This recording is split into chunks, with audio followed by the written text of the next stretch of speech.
Hello and welcome to a Thursday evening edition of this podcast, the Locked On Penguins podcast. Of course, have a lot to get to for today's episode, including what I would do for the lineup tomorrow in case Sidney Crosby does not play. It's not looking good right now. Radim Zohorna was called up. Adjustments going in. What do the Penguins need to do to make sure that they clinch this series and not have it go back to Madison Square Garden? And, a couple other things that I have planned as well. So that's all coming up right after this drop. You're Locked On Penguins, your daily podcast on the Pittsburgh Penguins, part of the Locked On Podcast Network, your team every day.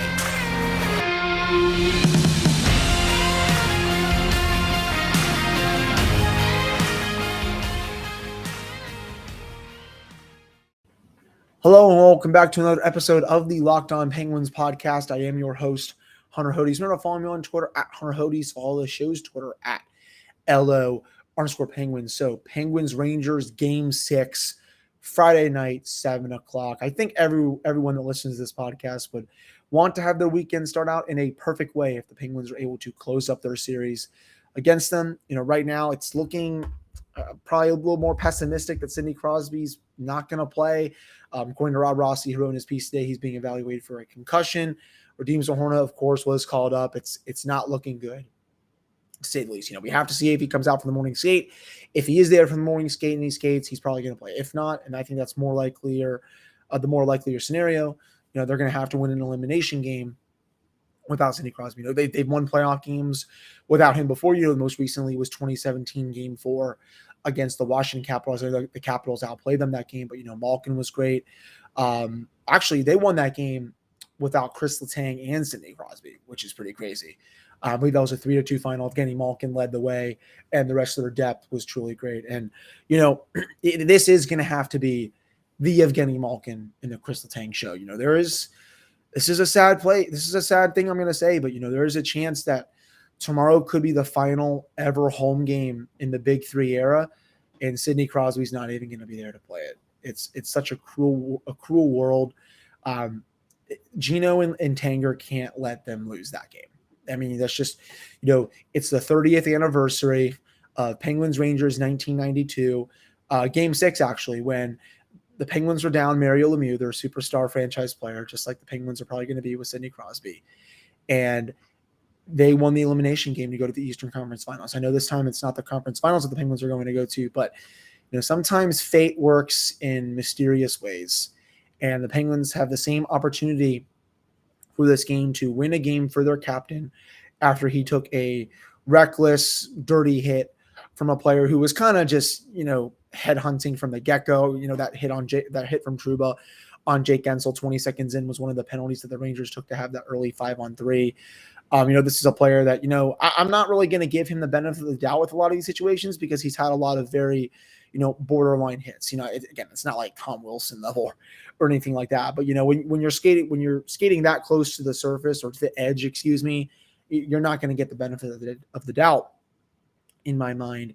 And again, it's going to be a collective team effort. It's always been next man up for the Penguins. I mean, they won games, when Sid had to miss a little bit of the year. I remember that opening game in Tampa Bay when no one gave the Penguins a shot and the Penguins just absolutely dismantled the Lightning, and that was on the road. Their number one center for that game was Jeff Carter. They had Teddy Blueger, Brian Boyle, and I don't even remember who else was centering one of the lines in that game. They won without both Sid and Gino for that game, and they did it in dominating fashion. This time it's going to have to be probably without Sid, who I know has been, a amazing player in this series. It's honestly crazy how it looks like he's time traveled back to when he was 24, 25. He had 9 points in 4 games going into that game. He played a perfect 30 minutes, and again, I will say this again. If he hadn't gotten hurt, I would really like the Penguins' chances to win that game because the Rangers looked dead. They looked toast to me. And, the Penguins, they're going to have to play that same style for a full 60, even without Sid, if he doesn't play, if they want to win that game. And if there's any time for Evgeni Malkin to have probably the best game of his career, it will be this one. He's had an okay series. He's had some good moments. He's had some bad moments. I think we really need beast mode Gino to come out here. I remember the elimination game the Penguins had against the Jackets in 2014, and he'd been very quiet all series. And he'd been fine, but, quiet. Comes out, scores a hat trick in Columbus to help the Penguins win a 4-3 game. If he can come out and score a goal or two and also assist on a couple of goals tomorrow, that would be just absolutely massive for the team, because all the other players will follow in his footsteps. And then the same for Kris Letang. I think he's had a great series for the most part. He's had a couple of rough moments, but I think every player on this team has had a couple of rough moments in this series, and he also has an opportunity here to just again put the team on his back defensively and play a very strong game. I loved Malkin's quote in Rossi's article today. He even said if Sid's not able to go, he put 3 words, win for Sid. And Sid's always said, it's me and Gino till the end. It's him, it's us until we can't play anymore. And I know Gino's going to want to take that personally for this game. He's going to he wants to keep playing with his boy for as long as he can. I think he's probably going to be back next year, but until that, his signature is signed on a contract, we truly don't know what's going to happen. So this is such a massive game in the Penguins franchise history here. If they were to lose this series, it honestly would be one of the biggest what ifs, I think, in this franchise's history. I know not a lot of people are talking about that right now, but just because of, you're up 3 games, you were up 3 games to 1, you're doing it without your backup, your 2 goaltenders, Brian Dumoulin, Rickard Rakell, then boom, your captain gets hurt. If you were to lose these next 2 games without him, it would just be such a gut punch because of how well they played, even though they haven't even gotten, that good of goaltending so far.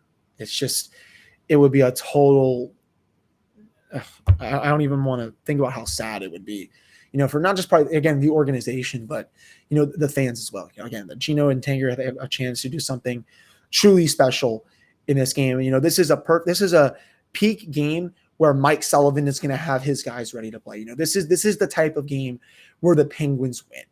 And again, we've seen it in the playoffs before. Even when Sid got knocked out that last time by Matt Niskanen in 2017, but I believe that was the last time he missed a playoff game.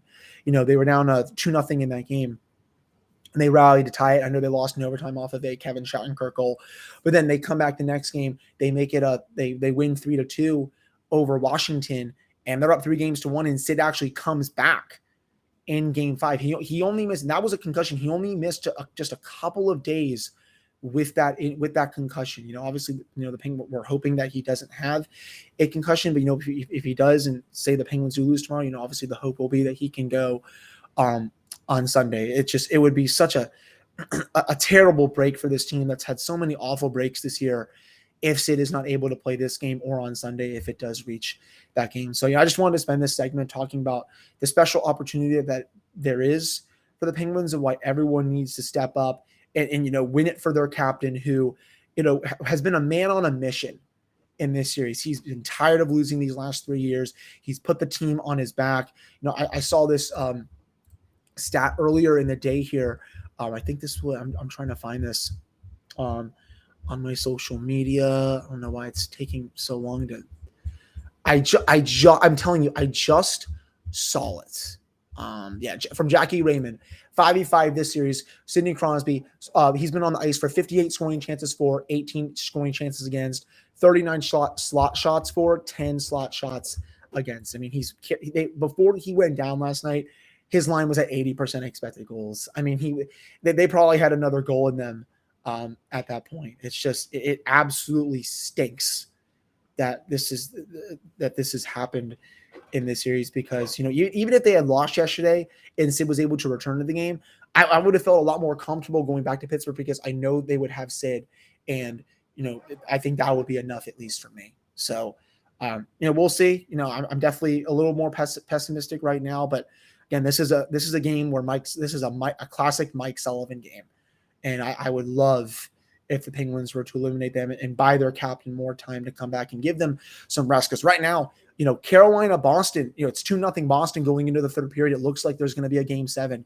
That's huge. If the Penguins are able to close that out, they get extra days of rest, over a team such as Carolina. But coming up in the next segment, we're going to go into what I would like the lines to be if Sidney Crosby's not able to be available, what adjustments I would make, and all that jazz. Now, okay, I'll just cut that. Let's get to athletic greens. So what is this stuff? With one delicious scoop of athletic greens, you're absorbing 75 high-quality vitamins, minerals, whole food source superfoods, probiotics, and adaptogens to help you start your day right.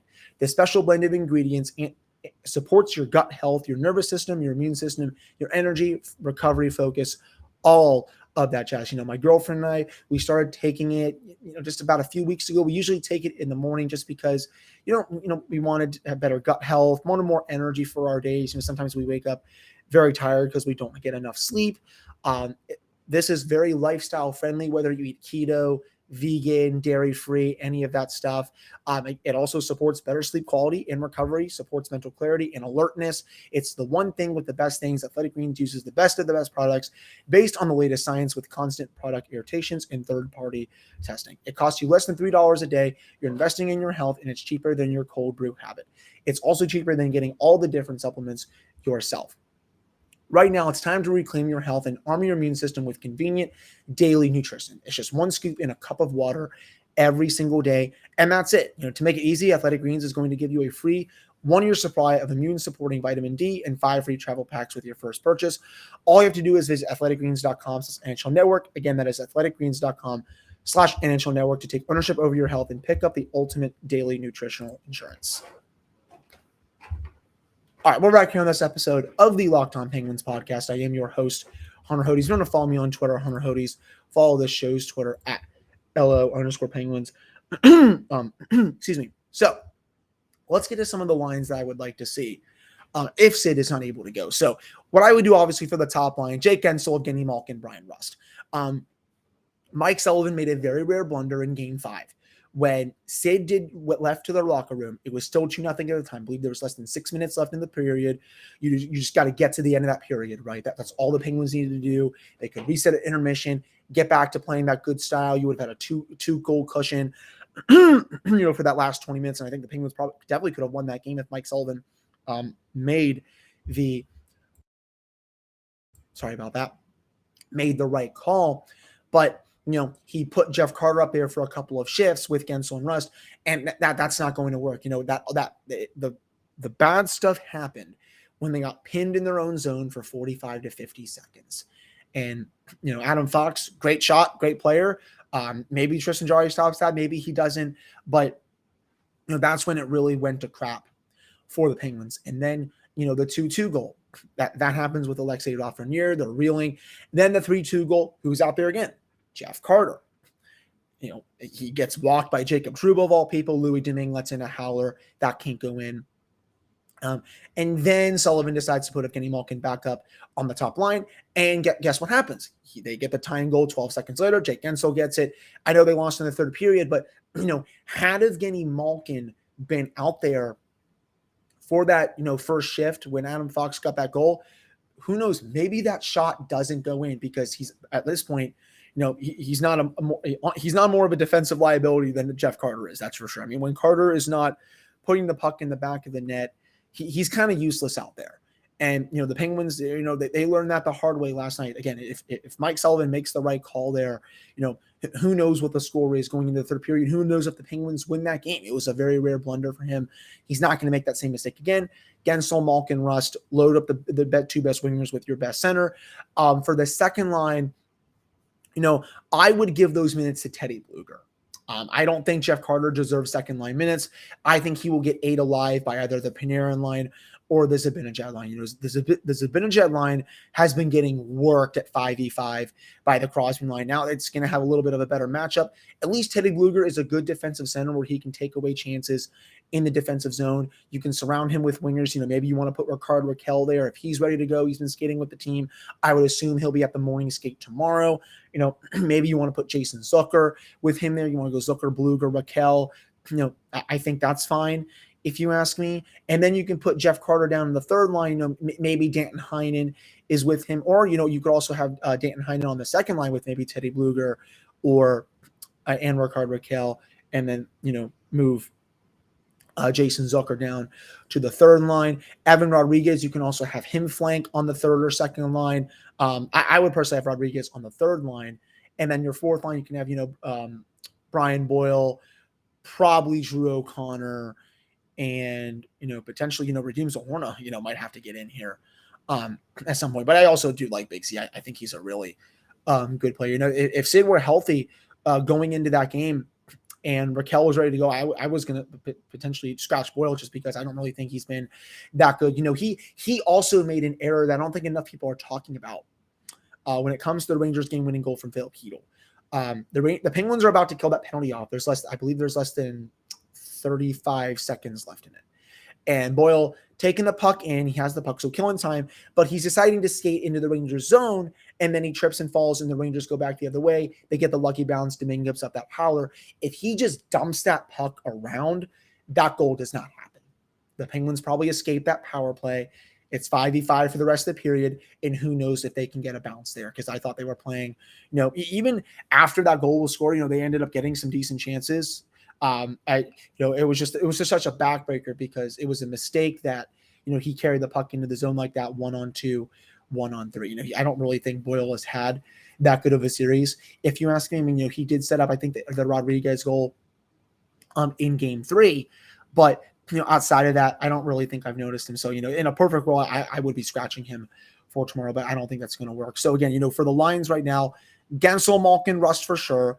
I would move Teddy Bluger up to the second line and maybe give him, one of Danton Heinen or Jason Zucker, and definitely work hard Raquel if he's ready to go.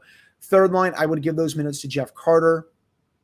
I don't think he does not need second line minutes, and I don't think he deserves them at this point. Then you can have one of Heinen or Zucker flanking him, and then maybe Rodriguez. They also could try, I believe Adam Gretz first had this take on his Twitter account, if I can find. I believe he mentioned reuniting the Kapanen, Rodriguez, Carter line, if I can find this here real quick. Let me just make sure. Oh, no, that's my fault. Yeah, Kapanen, Rodriguez, Zucker. That would make sense too, because they actually did have some really good underlying numbers. So if you want to put Zucker down, a little bit in the lineup, and then have Kapanen a little further down, not on the second line, I think that would also work too. Mike Sullivan does have a lot of options for this game, to say the least.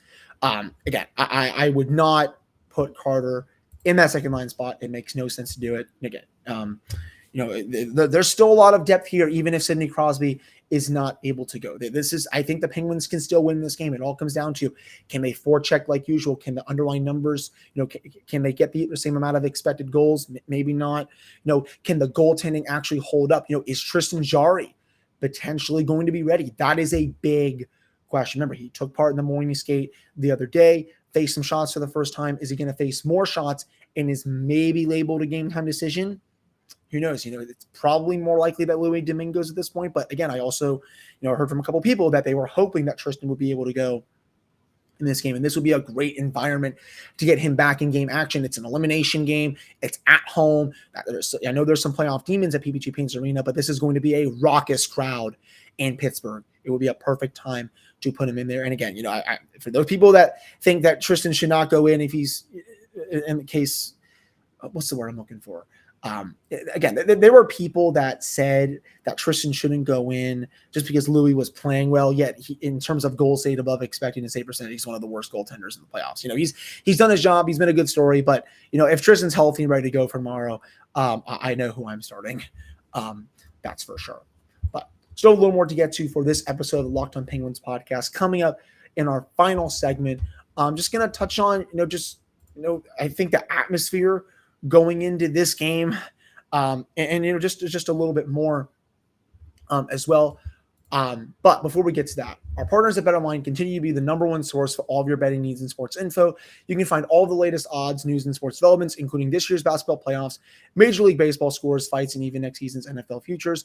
BetOnline is a continued source for all of your sports wagering information, from live betting to playoffs, esports, and more. You can head to the website today or use your phone to learn more about the trends in action that is BetOnline, where the game starts. All right, we're back here on this episode of the Locked On Penguins podcast. I am your host, Hunter Hodes. Remember to follow me on Twitter at Hunter Hodes. Follow the show's Twitter at LO_Penguins. So, Game 6, PPG Paints Arena. This actually might be the loudest we may ever see this arena. The Igor chants, I'm sure, going to be out in full force. The fans are going to try to will this team to win if Sid is not able to go. This is, I was this close to pulling the trigger on tickets. I had them in my cart. I was speaking to my girlfriend. We were trying to figure out the logistics, but she had a couple of things that came up. We have the puppy over here as well. But if they do win and they do advance, I will 100% say, we will be going down to Raleigh just because it's closer. She just, apparently she thinks it's too much for 10 hours. I disagree with her, but, and I know some of you are probably going to question why I'm dating this poor woman, but, love does some interesting things, to say the least. I also will say I am going to wear a different outfit. I'm not going to wear the same outfit I wore for the game yesterday and what I did for game 4. I actually have my Tristan Jarry shirt upstairs. I am going to try that. But I hope everyone in Pittsburgh that is going to the game, just make your presence felt. The Rangers, they've struggled at PPG this year. They're 1-3. The only game they won was a true 50-50. It was a 3-2 game where I thought the Penguins kind of outplayed the Rangers.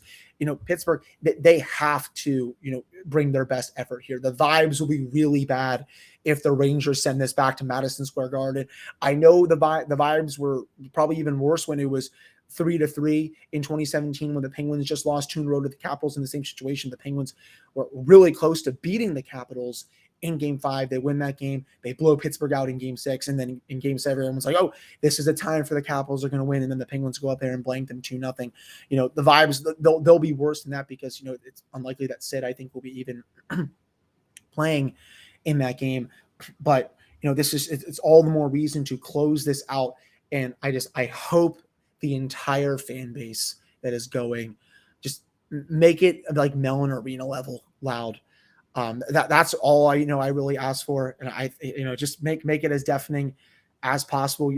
Home ice advantage is real, especially in a town like this. I know how special Pittsburgh is, to me, to everyone that listens to the show, to people that, even just visit there at times. And I can safely say that I don't want off-season hockey content on the show right now. I want to keep going. I want to keep giving you Penguins playoff content. I mean, this is the most amount of playoff wins they've had since I started the show. I absolutely love doing this. We've been shattering the numbers for the month of May already. And if they win this game and they go to the second round, I can only imagine what the numbers are going to be and all that. I absolutely love talking about this team with you all. It means so much to me that everyone continues to listen. And I'm nervous, but I'm also excited. Again, this is a peak Mike Sullivan game. Backs are up against the wall. He's going to have them ready. I shouldn't even say the backs against the wall, but they kind of are, because if they lose this game, I really don't see a way they win it on Sunday at Madison Square Garden. So their backs kind of are up against the wall in a way. They got to treat this as, if they lose this, they're toast, even though they do have another game after this. I know that sounds weird, but if you think about it, I think you'll know what I mean. Not really going to get into the full Jacob Trouba discussion today. I understand that the NHL decided not to fine or suspend him. This is par for the course of the NHL. Again, I'm not going to go into a 5 or 6 minute rant about it. George Peros, he doesn't care. He never has. I mean, think about this, Jens. Jared Spurgeon literally intentionally cross-checked his stick on someone's ankle to literally break or sprain it, and he somehow was not even fined or suspended for it. And we expect this play to be a fined or suspendable play? No, there's no consistency with this department. They stink. They don't know what they're doing. I wish I could say I was surprised that there was no discipline, but no, I am not, to say the least. It was a bad hit. It was at a time where the Penguins were in control of the game. Jacob Trouba was kind of throwing his elbow around the entire game. I don't think it was. I personally don't think it was intentional. But I'm not going to give him a big benefit of the doubt. I will say, as I'm finishing this up, Carolina has scored to make it 2-1. So we will see if Carolina is able to come back in this game, or if Boston will send this to a game 7. But thank you all so much for listening to this episode. I have a full game recap episode coming up for you all on Friday. We'll see what the Penguins can do. If it's if the Penguins win, maybe I'll chug a beer on this podcast or something like that. If it's a loss, the vibes are definitely going to be a lot lower, to say the least. But this is the big one, guys. The Penguins are at home. They've won these 2 games very well. It's time to win one more. If Sid's not able to go, you got to do it for your captain, who has been, your heart and soul of this run so far. So thank you all so much for listening. I'll be back with another episode on Friday evening, and I'll talk to you all then.